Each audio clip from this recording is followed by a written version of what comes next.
रे पानी नामक पाठ में आए हुए प्रश्न और उनके उत्तर। प्रश्न, अपने घर के नल के पाइप में मोटर लगवाना दूसरों का हक छीनने के बराबर है, लेखक ऐसा क्यों मानते हैं? तो बच्चों, हमने जब पानी रे पानी कहानी को पढ़ा है तो हमने देखा है कि इससे क्या फर्क पड़ता है। तो आइए उसको हम देखते हैं। यहाँ पर उत्तर है, अपने घर के नल के पाइप में मोटर लगवाना दूसरों का हक छीनने के बराबर है। लेखक ऐसा इसलिए मानते हैं क्योंकि जहां एक ओर मोटर लगवाने वाले घर के हिस्से में ज्यादा से ज्यादा पानी चल जाता है, वहीं दूसरी ओर दूसरों को पानी की कमी हो जाती है। अब इसको मैं आपको बता रहा हूं बेटा कि जब आपके घर में मोटर सुबह चलती है तो जब मोटर चलती है तो पानी का प्रेशर तेज हो जाता है और पानी बहुत तेजी से आपके घर में आता है। और यदि आपके बगल वाले घर में मोटर नहीं लगी है तो उसके यहाँ पानी नहीं आएगा, तो आपके घर में पानी पर्याप्त हो जाएगा, उसके यहाँ पानी की कमी हो जाएगी। इसलिए लेखक मानते हैं कि ये दूसरों के हक छीनने के बराबर है। ये बच्चों समझ में आ गया? बहुत अच्छे बच्चों। प्रश्न 2, बड़ी संख्या में इमारतें बनाने से बाढ़ और अकाल का खतरा कैसे पैदा होता है? तो आइए बच्चों, हमने कहानी में किताब को पढ़ा भी है और अब हम इसका उत्तर देखते हैं।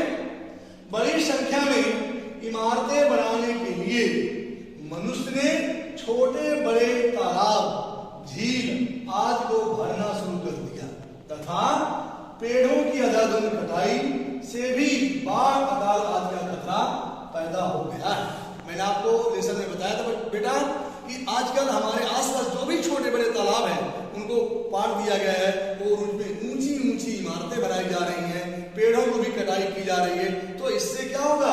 वर्षा कम होगी और धीरे धीरे हमारे यहाँ अकाल पड़ेगा और कभी कभी बाढ़ें भी आएंगी, तो पानी कहाँ से निकलेगा? तो बच्चों, इसलिए जरूरी है कि हम पेड़ों की रक्षा भी करें और उनकी कटाई को रोकें। प्रश्न 3, धरती की गुल्लक किन किन साधनों से भरती है? बच्चों, जब हमने आपको लेसन को पढ़ाया था तो हमने आपको ये बताने का प्रयास भी किया था कि धरती किन किन साधनों से भरती है। तो आइए देखते हैं हम लोग। इसका उत्तर होगा बच्चों, धरती की गुल्लक नदी, नालों, तालाबों, झीलों इत्यादि साधनों से भरती है। यही बात हम लोगों ने कहानी में पढ़ी थी।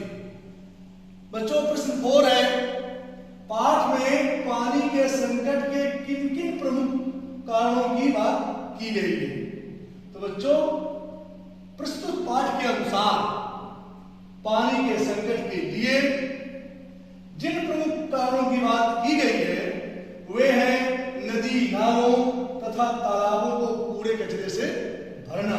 आप जानते हो कि आजकल नदी नालों को पाट करके, तालाब को पाट करके इमारतें बनाई जा रही हैं, इसलिए बच्चों पानी का संकट हो रहा है।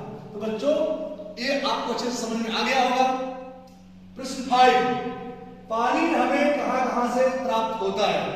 बच्चों, लेसन को पढ़ाते समय मैंने आपको बताया था और हम लोगों ने पढ़ा था कि हमको पानी कहां से मिलता है। तो इसका उत्तर होगा, हमें पानी वर्षा, नदियों, झीलों, समुद्र, कुआं आदि से मिलता है। और मैंने आपको यह भी बताया था बच्चों कि पानी का सबसे बड़ा स्रोत वर्षा है। वर्षा से हमको सबसे अधिक पानी मिलता है। अगला प्रश्न है 6, पानी का हमारे दैनिक जीवन में क्या क्या उपयोग है? बच्चों, पानी हमारे लिए बहुत उपयोगी है और इसलिए हमारे जीवन के हर क्षेत्र में ये बहुत उपयोगी है। जैसे पीने, नहाने, सफाई करने, खाना बनाने, खेती करने में, कारखाना चलाने में आदि। इसलिए पानी को बर्बाद नहीं करना चाहिए।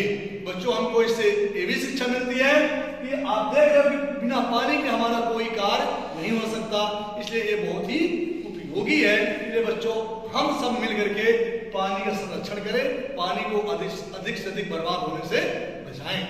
बच्चों, प्रश्न नंबर 7, गर्मी के मौसम में शहरों में पानी की हालत क्या होती है?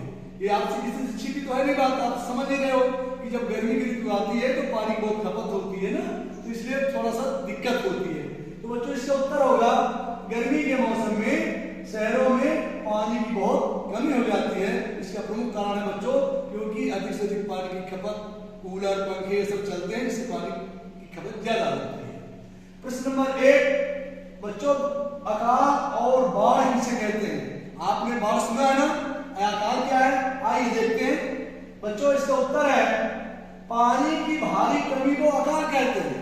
जब पानी नहीं होता, पानी नहीं बरसता, सूखा पड़ता तो उसे अकाल कहते हैं, और जब पानी की अधिकता हो जाती है तो उसे बाढ़ कहते हैं। जब कभी कभी पानी बहुत बरसता है तो आप देखते हो नदियों में बाढ़ें आ जाती हैं, आप देखने के लिए जाते हो। तो बच्चों यही अकाल और बाढ़ में फर्क है। पानी की भारी कमी को अकाल और पानी की अधिकता को बाढ़ कहते हैं। आज के कक्षा में बच्चों इतना है।